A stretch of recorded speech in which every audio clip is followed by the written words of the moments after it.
పిల్ల నీ చెయ్యి పట్టాలని నల్లని సీకట్లో ఒకదాన్నే కూసున్న దిక్కులేని పచ్చినయ్యి బావా నువ్వెప్పుడొస్తావని ఏళ్ళైపోతుండే పిల్ల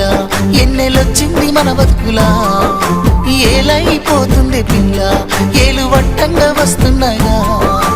ఇన్నాళ్ళ ఎడబాటు ఎడవాసిపోతుందిలే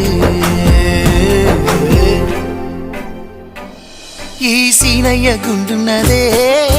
సినదారా నీ కోసము ఈ దూరాన్ని చెరుపుతూ తీరాల తెగిరింది అందాల ఈ మానము